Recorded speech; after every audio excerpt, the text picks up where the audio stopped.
ভারতের নৌবাহিনীর যুদ্ধ ক্ষমতা বৃদ্ধি করতে এবং বহুল প্রতীক্ষিত প্রজেক্ট 75I প্রকল্পের অধীনে জার্মানির কাছ থেকে ৬টি অত্যাধুনিক সাবমেরিন কেনার চূড়ান্ত প্রস্তুতি চলছে। এনডিটিভির এক প্রতিবেদনে জানানো হয়েছে, প্রায় ৭০,০০০ কোটি রুপির এই মেঘা প্রতিরক্ষা চুক্তিটি সম্পন্ন করার প্রক্রিয়া এখন শেষ পর্যায়ে। মেক ইন ইন্ডিয়া উদ্যোগের অংশ হিসেবে মূলত ভারতেই এগুলো তৈরি হবে, যার জন্য জার্মান প্রতিষ্ঠান টাইসেনক্রুফ মেরিন সিস্টেমস এবং ভারতের Mazagon dock ship builders limited যৌথভাবে কাজ করবে। বিশেষ প্রযুক্তির সমন্বয়ে নির্মিত টাইপ 214 শ্রেণীর এই স্টিলথ সাবমেরিনগুলোতে এয়ার ইন্ডিপেন্ডেন্ট প্রোপালশন বা এআইপি সিস্টেম থাকছে, যা ব্যাটারি চার্জ করার ঝামেলা ছাড়া সাবমেরিনগুলোকে দীর্ঘ সময় পানির নিচে সচল রাখতে সক্ষম করবে।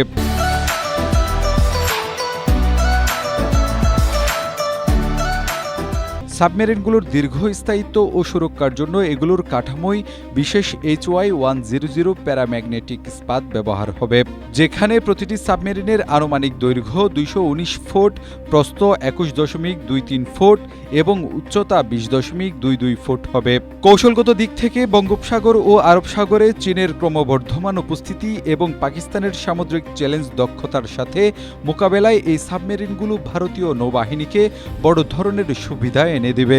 এছাড়া নৌবাহিনীর পুরনো কিলো শ্রেণীর সাবমেরিনগুলোর জায়গায় নতুন প্রযুক্তি যুক্ত করা এবং পানির নিচের প্রতিরক্ষা জোরদার করার ক্ষেত্রেও এটি জরুরি ছিল।